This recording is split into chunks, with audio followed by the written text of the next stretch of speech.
Fiction ou réalité ? Ces images sont fictives, mais la réalité n'est peut-être pas loin. 700 000, c'est le nombre de personnes LGBT qui ont subi une thérapie de conversion aux États-Unis, selon le William Institute. Mais concrètement, comment les qualifier ? Ce sont des cures qui visent à réorienter la sexualité d'un individu homosexuel par le biais de méthodes pseudo-scientifiques ou d'accompagnement spirituel. C'est sous l'influence américaine que ces pratiques controversées se sont implantées chez nous. Pourtant, il n'existe encore aucune loi qui les condamne.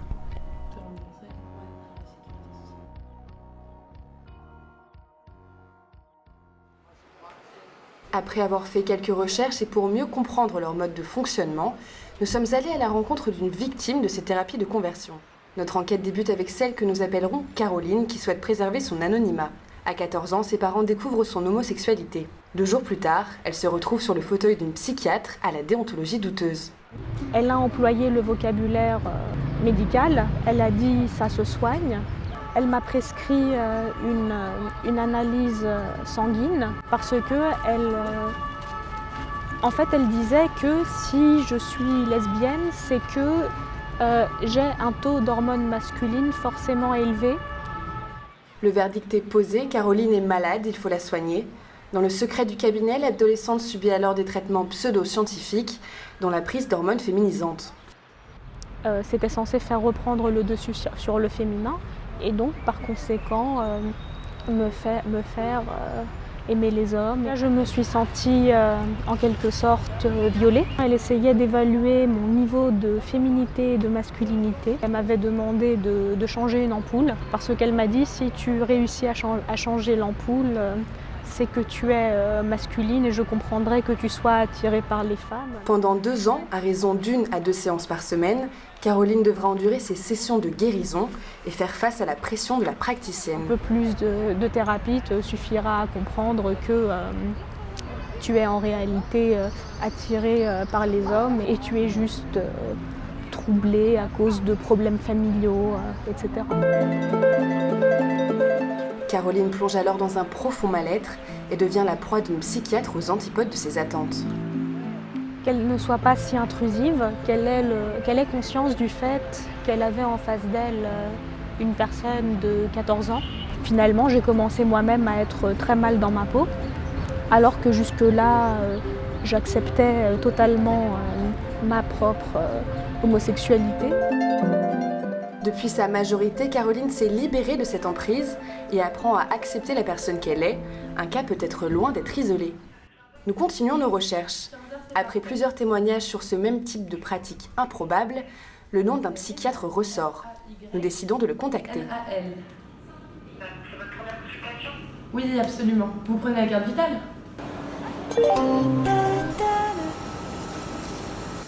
Pour votre sécurité, nous vous rappelons que dorénavant, l'étiquetage de vos bagages est obligatoire.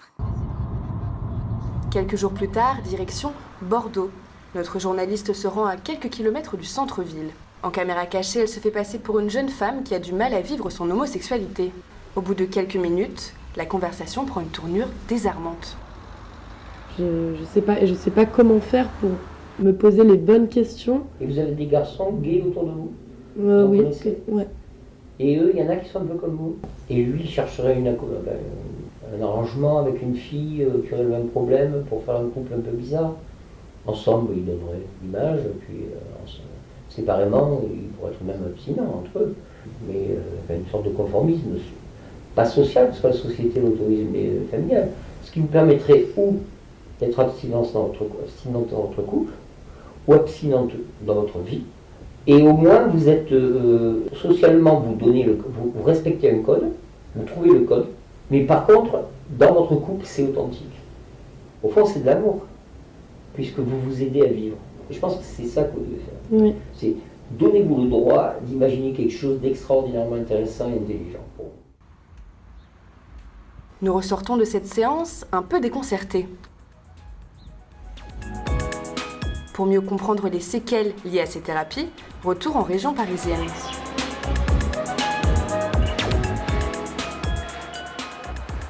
À Clamart se trouvent les locaux de l'association PsyGay, un réseau de psychologues et psychiatres engagés dans le respect de toutes les orientations sexuelles. Pour son fondateur Joseph Agostini, psychologue, c'est tout sauf écouter la subjectivité du patient. Ce sont des choses terribles, dramatiques, qui peuvent mener évidemment à la dépression, au suicide. Il faut bien se dire que les thérapies de conversion, par exemple, qui prônent l'abstinence, ça mène au pire. nous décidons de lui montrer la séance chez le psychiatre de Bordeaux. Ce qui vous permettrait ou d'être abstinente dans votre couple, ou abstinente dans votre vie.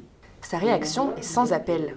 Ce monsieur est en train de donner une vision hétéronormative et complètement aberrante dans la mesure où il conseille à cette patiente d'être abstinente dans un couple pseudo-amoureux, puisque j'entends qu'effectivement il s'agit juste de rencontrer quelqu'un, une personne béquille. Un psychothérapeute n'est pas là pour dire ce qu'il faut faire. Et puis là, il y a une sorte de il y aurait un mode d'emploi pour être heureux. Il y aurait surtout un mode d'emploi pour se taire. Ça va? Tu as ton patient de 11 heures, Karim? Dans 10 minutes. D'accord. Oui, ça ira. Parfait.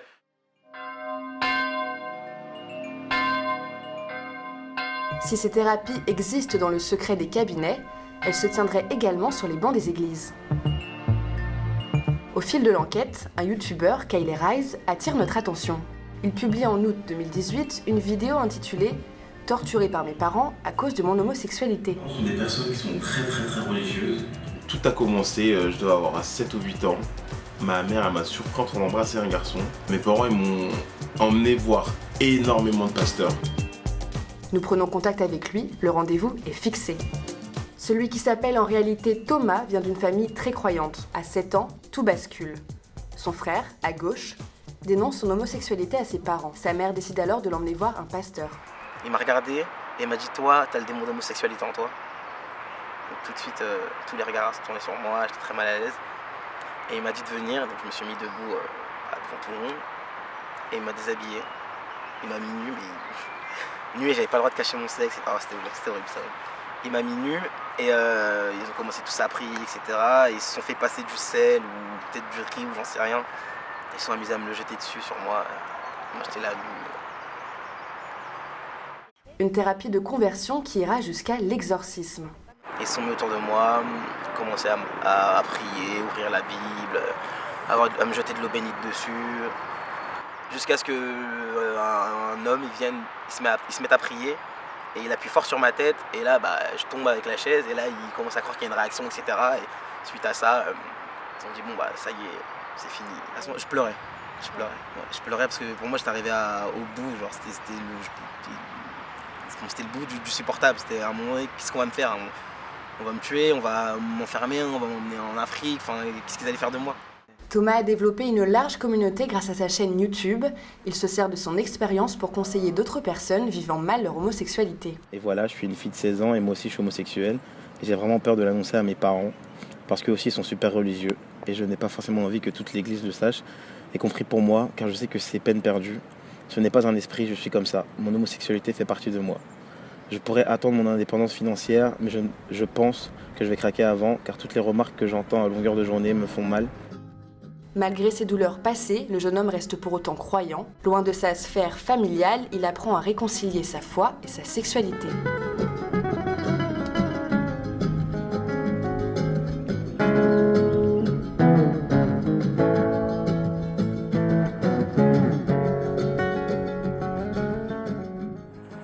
Mais comment de telles pratiques peuvent-elles persister en France? En effet, aucune loi visant à les interdire n'existe. Pourtant, le 1er mars 2018, le Parlement européen vote massivement pour condamner les thérapies de conversion et incite les pays membres à les prohiber. Sur Internet, nous tombons sur la pétition d'Aurélien Heiligenstein qui veut alarmer le gouvernement sur l'état des lieux de ces pratiques extrêmes. Une pétition directement adressée à Nicole Belloubet, ministre de la Justice. L'association chrétienne David et Jonathan milite pour les droits des LGBT. Pour elle, l'absence de loi peut s'expliquer par la difficulté à définir ces thérapies. Comment caractériser l'emprise mentale? Le viol des consciences, l'abus spirituel, l'abus psychologique en fait. Les autorités publiques en France, elles respectent encore les autorités religieuses, donc et elles n'aiment pas trop s'aventurer sur ce terrain-là. Mais il faut aussi mettre les églises et leurs clergés devant leurs responsabilités. David et Jonathan ont dénoncé 2 organismes religieux qui pratiquent dans la clandestinité ces types de cures. Ces groupes-là, Courage, Torrent de Vie, utilisent beaucoup l'idée qu'ils utilisent les outils de la démocratie. Ils vont vous dire on est libre et les gens sont libres de venir nous voir.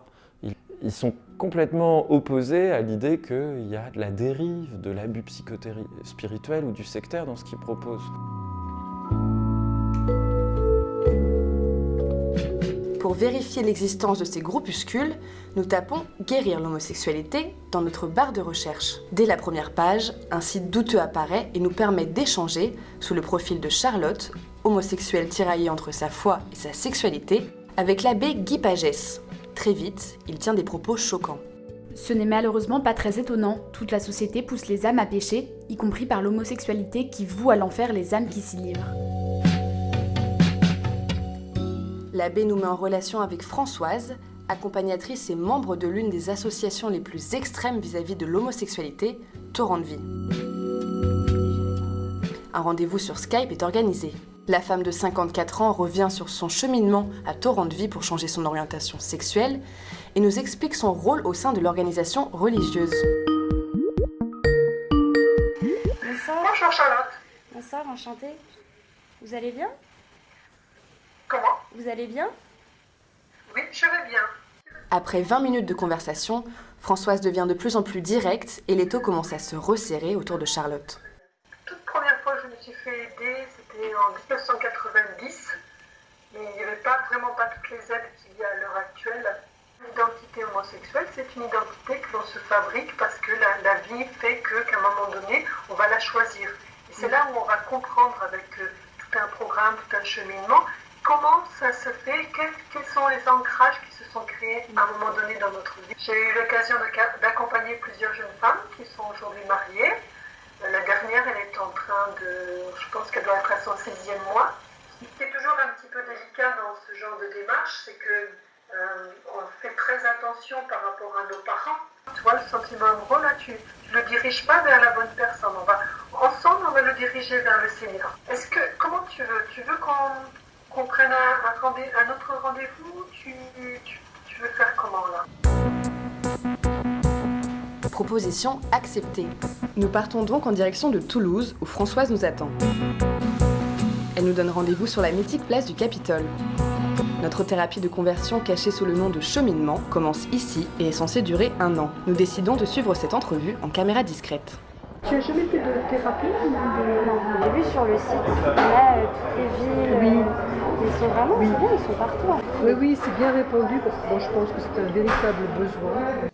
Si nous avons eu tant de mal à intégrer ce réseau, c'est que, Françoise insiste, ces parcours d'accompagnement se font à l'abri des regards. À Toulouse, Torrent de Vie s'est déjà retrouvé au cœur de la polémique. J'ai fait un groupe Torrent de Vie à Toulouse, mais il y a quelqu'un qui a eu la bonne idée, la mauvaise idée, de croire qu'en remettant un flyer, donc un militant gay, on allait forcément le convertir, donc ça a créé une polémique incroyable. Donc on essaie maintenant de le faire, mais d'une manière plus discrète. Il vaut mieux être dans l'ombre et aider les gens pour de bon, plutôt que de vouloir affirmer des positions qui à l'heure actuelle ne sont pas du tout entendues.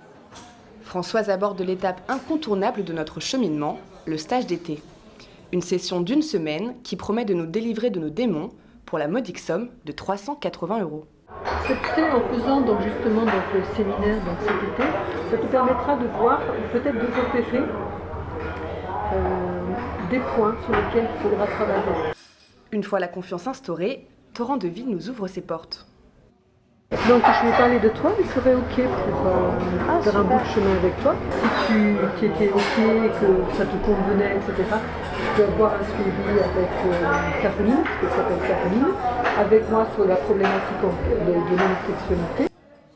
Nous mettons fin à ce lavage de cerveau de près de 3 heures, avec une certitude, nous venons de mettre les pieds dans une secte. La religion, bourreau de l'homosexualité, la cathédrale américaine de Paris entend combattre cette homophobie. Une institution qui connaît bien Torrent de Vie puisque ce groupuscule tient ses origines de l'organisation américaine Living Waters. Ici, c'est le jardin des doyens. Il fait partie de la cathédrale. La cathédrale a été bâtie entre 1882 et 1886. Lucinda Laird ouvre ses portes à la communauté LGBT.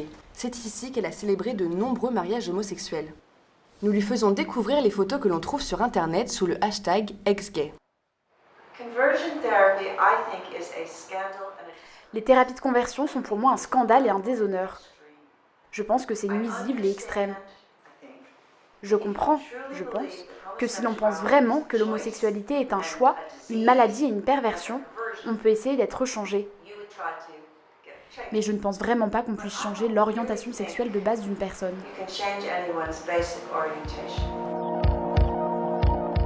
Pour Lucinda, la religion ne doit pas priver de liberté ses fidèles, elle doit accepter les différences de chacun. Jésus ne le condamne pas. Dieu serait vraiment cruel de nous faire naître avec une orientation pour nous qualifier plus tard de pécheurs parce qu'on essaye d'aimer quelqu'un. Si certaines personnes sont nées comme ça, alors que sommes-nous censés en dire ? Je me souviens d'un homme qui venait ici pendant des années. Un jour, il m'a regardé et a dit « Je sais que vous le répétez à chaque fois. Mais pensez-vous vraiment que Dieu m'aimera même si je suis gay ?» Cela m'a brisé le cœur. Alors, fiction ou réalité ? Même si ces thérapies se font sans bruit, leurs victimes, elles, commencent à sortir du silence.